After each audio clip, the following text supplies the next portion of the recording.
한동훈 장관이 사실 가는 곳마다 그 지역 맞춤형 발언을 하고 있는 것도 꽤 집중 조명이 되고 있습니다. 오늘은 울산에서 이 인물의 자서전을 언급했습니다. 울산 정갈치고 첫 공식에 소감을 하는 1973년 11월에 비 오는 새벽에 정주영 회장이 이곳 울산 조선소 공사를 독려하기 위해서 직접 지프를 몰고 공사 장소로 가다가 바로 이 울산 바다에 추락해서 부사일생으로 살아나신 일화가 제가 오늘 이곳 울산으로 오는 기차 안에서 열심히 읽은 정주영 회장의 자서전에 나오더라고요. 정확하게 50년이고 어린 제가 태어난 해기도 합니다. 그때 이 울산의 허허벌판 백사장에 조선소를 밀어붙인 정주영 같은 선각자들의 무모했던 용기, 그 용기를 알아보고 믿고 지원했던 정부의 결단, 무엇보다 이곳 울산 조선소에서 젊음을 바치며 가족을 부양하기 위해서 열심히 일했던, 울산에 살았던, 아니면 울산을 거쳐간 수많은 시민들이 계셨기 때문에 오늘의 우리가 있다고 생각합니다. 한 6, 700년 전만 해도 안 좋았잖아요. 네네, 그렇습니다. 제가 조선업 좀 아니, 장관님이 조선업을 너무 공부를 많이 하셨더라고요. 조선 해양 수사에서 예, 현장 이 임직원과 함께도 여러 대화를 좀 나눴고 그 발언도 발언이지만 오늘 한 장관이 방문해서 방명록에 쓴 걸 보면요. 본인이 태어났다고 얘기하는 1973년 울산 백사장에서 조선소를 지은 정주영 회장 같은 선각자들의 용기, 그 용기를 지원한 당시 박정희 전 대통령, 박정희 정부 덕분에 오늘의 우리가 있습니다. 이런 표현을 썼어요. 법무부 장관 한동훈 2023년 11월 24일. 저 메시지는 좀 어떻게 보셨어요? 참 제가 사실은 이제 기자 되기 전에 현대중공업 그 역사를 조금 쓴 적이 있습니다. 예. 제가 그때도 기억이 가물가물한데, 근데 한동훈 장관이 이거를 지금 이야기한다는 건 좀 참 대단한 것 같아요. 더군다나 만약에 이 한동훈 장관이 이야기했던 거를 다른 정치인 이야기했다면 아마 A4 용지에 써와서 이야기를 했을 겁니다. 근데 다 머릿속에서 이야기했는데 토시 하나 어떤 면에서 보면 뺄 것 없이 그냥 이야기를 하거든요. 그러니까 아마 저 모습을 보시면서 많은 국민들이 참 기성 정치인들이 뭔가 보좌관이 써준 거 뭐 이런 것들을 그냥 읽기만 하는 이런 것과 한동훈 장관이 본인이 직접 책을 읽고 그 속에서 발견했던 정주영 회장의 어떤 일대기를 그중에서 아주 인상적인 것들을 저렇게 이야기를 하고 하는 것은 참 이 예전에 어떤 정치인들 보는 모습과는 참 다르다라는 느낌들이 있을 거예요. 예. 그게 아마 한동훈 장관의 굉장히 큰 장점인 것 같습니다. 그러니까 빨리 어떤 그 상황, 본인이 가는 곳에 어떤 가장 중요한 것들을 함으로 해서 그쪽 사람들의 공감대를 얻을 수가 있는 거죠. 왜냐하면 보통 이 정치인을 방문하면 가서 그냥 사진 찍고 악수하고 오는 게 끝이거든요. 근데 한동훈 장관은 정확히 그 회사의 역사와 어떤 사연이 있는지를 정확히 알고 가는 거죠.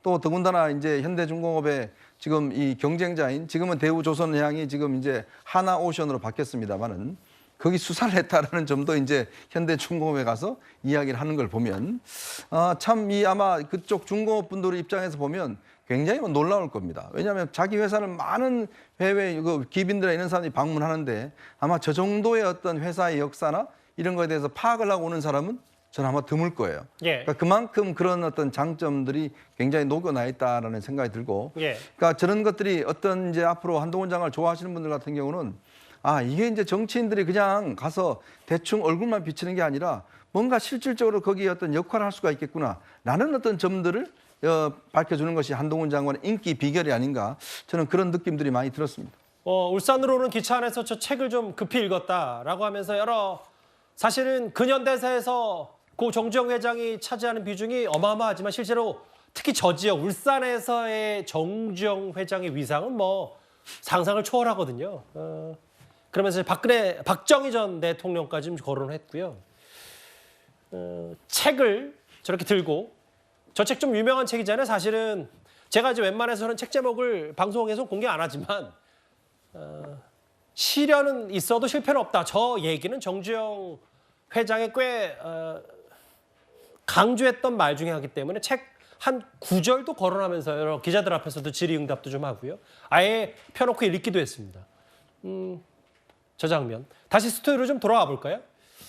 근데 사실 지역 맞춤형 행보를 보면 이번에 이렇게 울산 가서 정주영 회장 하는 얘기 말고도 대구에서는 대구 시민들 존경하고 대전 가서는 이제 과학기술 발전 상징 희망 과학기술 얘기를 좀 하고 이제 박성민 비서관께는 이 질문을 드릴게요. 이제 장현주 변호사와 박성민 비서관께서는 어쨌든 이제 장관으로서 법무부 장관으로 공정하고 중립 지켜야 되니까 빨리 정치인으로 나와서 뛰어라. 그래야 그 메시지도 좀 더 주목을 할 수 있고 맞받아칠 수 있다 이런 말을 했는데 그러면 장관으로서 말고 각 지역에 가서 맞춤형 행보를 하는 그 정치인이라면 저런 언어적 수사, 감에 대해선 높이 평가할 수 있겠습니까? 제가 뭐 장관의 능력치를 평가하는 게 적절한지는 모르겠는데요. 일단 방방곡곡에서 이제 선거운동을 하고 있다라고 볼 수 있을 정도로 한동훈 장관의 발언들은 굉장히 치밀하게 계산된 내용이다라고 보여집니다. 예. 특히 저번에 이제 대구에 갔을 때 한동훈 장관이 아마 피해자들의 트라우마를 지원하는 센터를 방문하기 위해 갔던 것으로 알고 있는데요. 그 자리에서 사실상 대구 시민들을 향한 러브레터를 보낸 격이었죠. 대구가 무더위에도 지치지 않고 또 산업화 과정에서 기여한 바를 언급하고 그 전쟁 중에 단 한 번도 내어주지 않았다 이런 이야기를 함으로써 대구라는 지역이 가지고 있는 특수성을 언급하고 그러니까 그건 결국에 법무부 장관으로서 간 일정의 취지와는 아주 무관하게 정치인 한동훈으로서의 발언을 해버린 거거든요. 예. 전 이번에도 울산에서 정주영이라는 인물 아주 역사적인 인물을 언급한 것도 아주 철저히 계산된 것에서 기인한 것이다 이렇게 생각을 하고 그렇기 때문에 저는 과거에 그런 말도 생각이 나더라고요. 지금 한동훈 장관께서 보면 박정희 전 대통령도 동시에 띄운 효과가 있지 않았습니까? 이게 결국에는 보수층에서 좀 소구될 수 있는 전직 지도자들을 불러내고 있는 건데 지난 8월 15일이었던가요? 그때도 제주에 방문해서 이승만 정권의 토지개혁, 농지개혁을 이야기를 했었습니다. 그러니까 그때도 사실 제주에 가서 다른 행사의 목적이 분명히 있는데 그 이야기를 한 것은 이승만 정부라는 것을 한 번 더 거론한 것은 최근에 윤석열 정부에서 띄우고 있는 이 이승만 띄우기와 결코 무관하지 않은 흐름이다. 이런 평가가 있었거든요.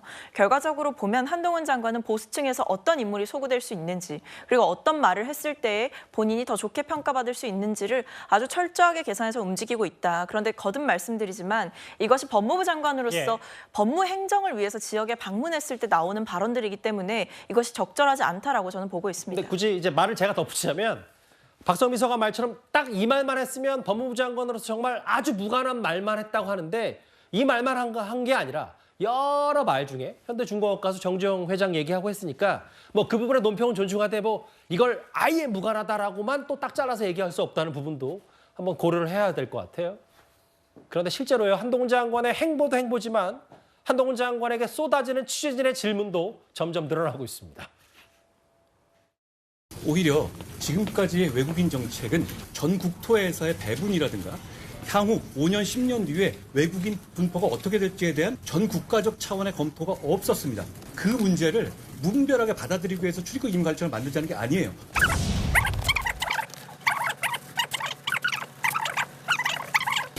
짧게 하자면 길어지네. 외국인들 정책을 하는 데 있어서 기본적으로 외국인들은 관리 대상은 아니에요.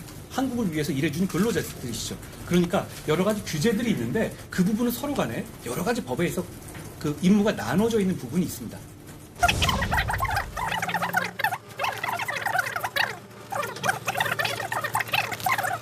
로트만 언어를 쓰겠다는 이런 관련해가지고 박성준 민정 대변인이 법비들이 쓰는 서초동 사태도 고쳐라고 했거든요. 제가 좀 말이 빠르죠? 늘 이렇게 앉아 계신 기자님들께 제가 죄송하게 생각합니다. 그런데 제가 말이 빠르니까 여러분의 일이 일찍 끝나는 거다라고 위안을 삼으시면 좋겠습니다. 믿으실지 모르지만 제가 서울 살면서 말이 빨라진 거지 전에 지방에 살 때는 충청도 사투리 쓰면서 말 좀 느리게 했었어요. 사투리 자체가 나쁜 건 아니죠. 저는 정말 그 좋은데. 민주당에서 이제 법비라는 그러니까 법을 악용해서 개인적으로 사익을 취하는 무리다라고 비판하니까 서울 살면서 말이 빨라졌다. 충청도 지난번에 청주에서 잠깐 산 적이 있다고 했는데 지역 얘기까지 좀 거론한 한 장관인데 일단 저희가 화면으로 패스트포워드 그러니까 빨리 감기를 통해서 여러 한 장관의 말을 좀 영상으로 꾸며봤어요. 정혁진 변호사님. 네네. 대전 갔을 때 기자 질문 15개 받고 13분 질의응답했는데 오늘 그의 2배가 넘는 질의응답 시간을 받았다. 발언 시간이 길어지는 한 장관의 의미를 좀 어떻게 받아들이시겠어요? 저도 말이 좀 느린 편인데요. 그래도 충청도 가면 빠른 편이 돼요. 그런데 민주당이 한동훈 장관에 대해서 공격을 많이 하니까 기자들 질문이 많아질 수밖에 없지 않습니까? 예. 그러니까 한동훈 장관 입장에서는 답을 많이 해야 될 수밖에 없고 그러니까 질문이 많아지니까 답도 많아질 수밖에 없잖아요. 그러니까 말이 더 빨라지는 그런 측면이 있는 것이 아닌가 그런 생각이 들고 한동훈 장관 입장에서는요. 재료가 너무 좋아요. 왜냐하면 한동훈 장관을 공격하는 사람들 누굽니까? 뭐 송영길, 서영교 막 이런 사람들이잖아요. 송영길 전 대표 어떤 사람입니까? 지금 돈봉투 관련자들이 모두 다 자백을 하고 있어요. 그런데도 불구하고 송영길 전 대표는 가만히 자숙하고 있어도 지금 될까 말까인데 오히려 앞장서가지고 막 울분을 토하잖아요. 그러다 어떻게 됐습니까?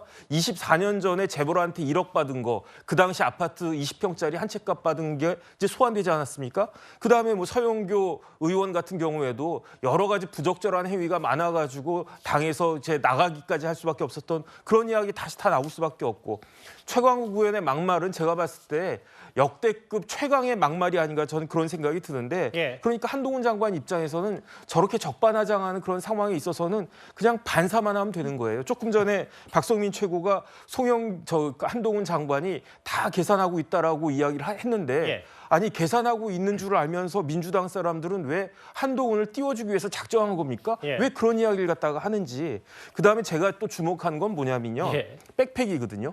의식하든 의식하지 않든 많은 사람들이 한동훈 장관의 소품까지도 다 보고 있어요. 그런데 여태까지 장관, 특히 법무부 장관 중에 백팩 메고 나온 사람이 있었습니까? 근데 저는 뭐가 그 생각이 났냐면 원래 장관들은요. 비서관들이 다 가방 들어주잖아요. 예. 그냥 혼자서 이렇게 가잖아요.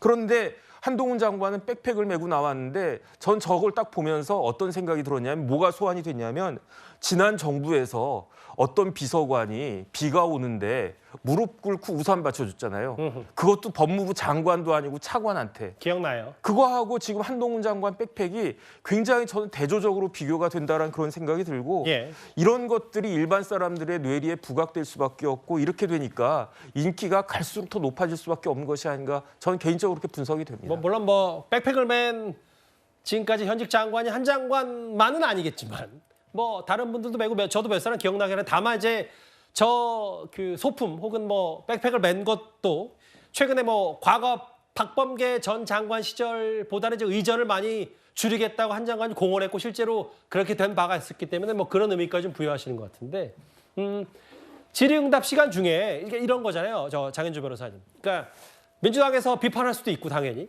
한 장관이 왜 이렇게 말이 많아지고 정치 행보다 이거 사실상의 사전 정치 총선 출마 작업이다.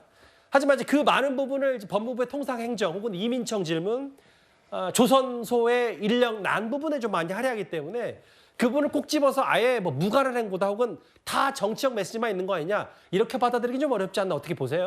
그렇죠. 그 통상 업무 중이었기 때문에 모든 메시지가 당연히 정치적 행보다 이렇게 보기는 어려울 겁니다. 당연히 법무부 장관으로서 해야 되는 통상 업무에 관한 질문에는 그 질문에 대한 답을 했을 것이라고 보이는데요. 예. 민주당이 법무부 장관의 저 행보가 100% 모두 정치적 행보였다 이런 의미가 아니라 장관으로서 하지 않아야 될 말들 또는 정치적인 메시지들이 곳곳에 나온다는 것 그 부분을 지적을 하는 겁니다. 그 부분은 사실상 여러 곳에서 지적되는 것처럼 사전 선거 운동성이 있다고도 보여지는 그런 부분들이 있기 때문에 예. 굉장히 좀 아슬아슬하게 보이는 측면들도 분명히 있거든요. 특히 오늘 민주당을 저격한 부분이나 이런 부분들 같은 경우에는 사실 장관의 통상 업무에 속하는 메시지였다라고 보기는 어려운 거 아니겠습니까? 그렇기 때문에 통상 업무를 하시면서 뭐 장관의 업무를 하는 것을 뭐 야당이 당연히 뭐라고 할 필요가 있겠습니까? 업무를 하는 건 하는 걸 테니까요. 그렇지만 아직까지 장관직을 유지하고 계시면서 공식적으로 정식으로 출마하겠다는 말씀도 안 하신 채로 통상 업무라는 것을 빌미로 해서 정치적인 메시지를 내는 것 자체 그리고 오늘처럼 민주당에 대해서 뭔가 이게 민주당이야 뭐 이렇게 말씀하시는 부분 이런 부분들은 야당으로서는 당연히 비판할 수밖에 없는 지점이다. 저는 이렇게 말씀드리겠습니다. 갑자기 장 변호사께 지금 불현듯 생각난 질문 하나 더 드리면 오늘 이게 민주당이다 멍청아가 민주당 사람들한테는 꽤 많이 좀 충격이고 이게 좀 많이 받아들여졌나 많이 회자가 좀 되나 봐요?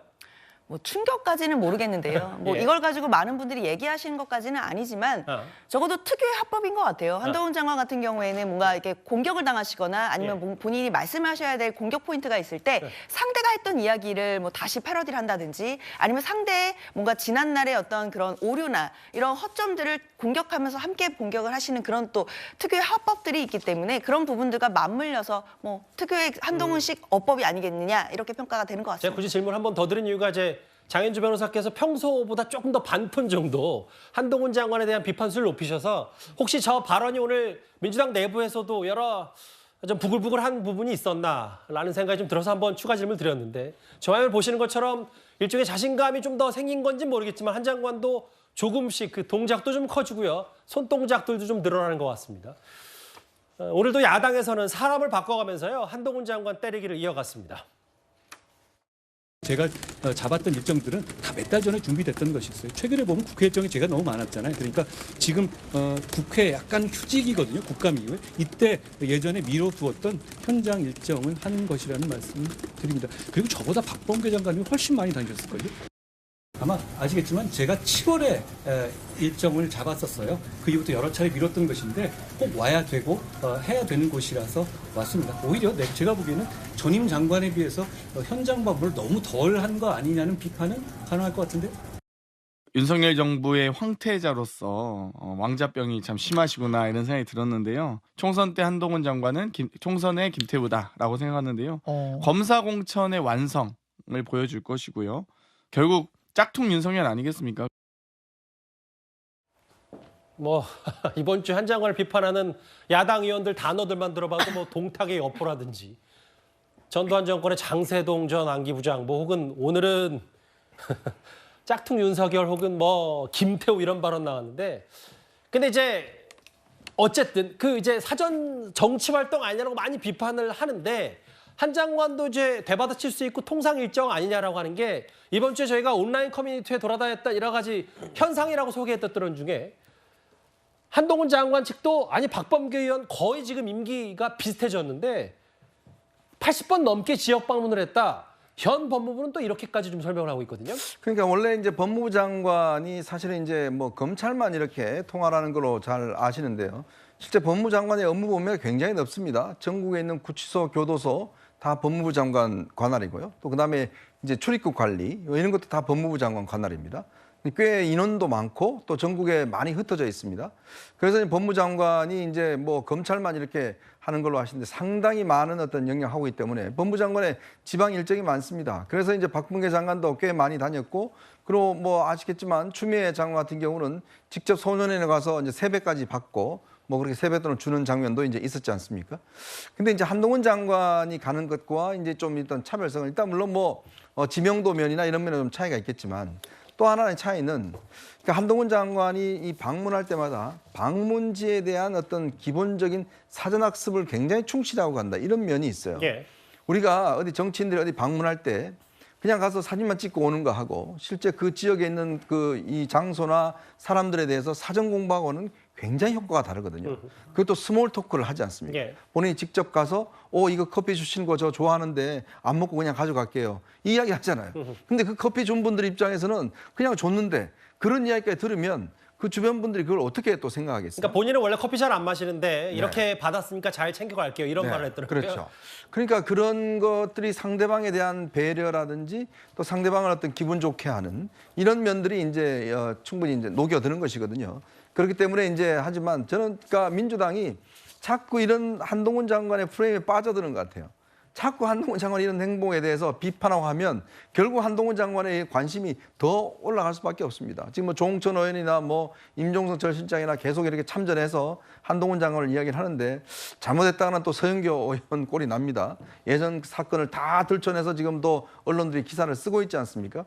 그만큼 한동훈 장관을 상대하려면 열심히 공부를 해야 됩니다. 팩트 체크를 확실하게 하고 그리고 또 이것이 정말 정책적인 논쟁, 공론의 장에서 논의할 수 있는 논쟁 이런 것들로 끌고 가야 그것이 논쟁이 되지 그냥 한동훈 장관 보고 그냥 뭐 윤석열 아바타다 뭐 제2의 윤석열이다 이런 식으로 이야기해서는 제가 볼 때는 한동훈 장관 오히려 띄우는 데만 도움을 줄 것 같습니다. 정확히는 이제 커피를 너무 좋아하는데 간직하겠다 뭐 이런 표현을 썼다고 하네요. 제가 아까 잠깐 화면에 착각했던 것 같은데 커피는 너무 좋아하는데 잘 간직하겠다. 바로 마시지 않고. 한 장관은 그냥 법기술자다. 새치어로 말장난한다. 다음 화면. 특히 뭐 문재인 정부의 초대 비서실장이었던 임종석 전 실장도 개념 없이 폼 잡던 보스가 대통령이 되는 걸 가장 가까이서 본 사람이다. 이제부터 본격적으로 한 장관이 나서면 이런 표현들. 아까 이현정 의원 말씀은 박성미 정관님. 팩트로 정확히 공격해야 되치기 당하지 않는다는 표현을 어떻게 받아들이셨어요? 아니 근데 일단은 한동훈 장관의 행위가 부적절하고 그리고 한동훈 장관이 과연 정치인으로서 국민들에게 얼마만큼 더 잘 소구될 수 있느냐 이런 부분에 대해서 평가하는 거는 뭐 팩트가 필요한 문제가 아니라 정치적인 해석과 분석이 필요한 영역이라고 봅니다. 그런 점에서 각 정치인들이 한동훈 장관의 그동안의 행보에 대해서 좀 냉철하게 지적하고 있는 것으로 보이고요. 사실 맞는 말 아닌가요? 이제 검사 정권의 5년 연장 없을 것이다라는 거는 검사 출신의 대통령이 사실 지금 야당과의 대화나 협상 이런 것들 아무것도 하지 않고 있는 상황 그리고 검사 출신의 대통령이 과연 지금 이 나라를 제대로 이끌고 있느냐에 대해서는 분명히 좋지 않게 부정적으로 평가하는 분들도 많잖아요.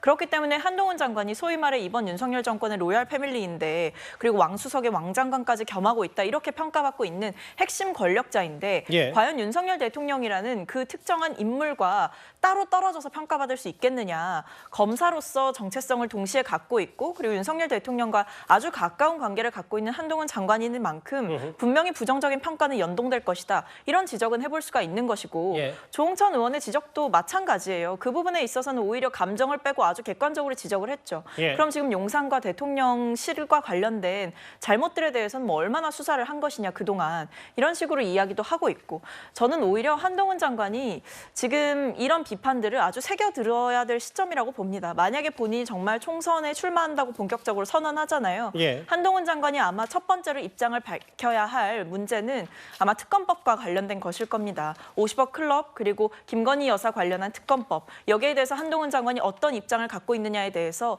지금 민주당 인사들이 하고 있는 비판이 정말 맞는 것인지 틀린 것인지 아마 판가름 나게 되겠죠.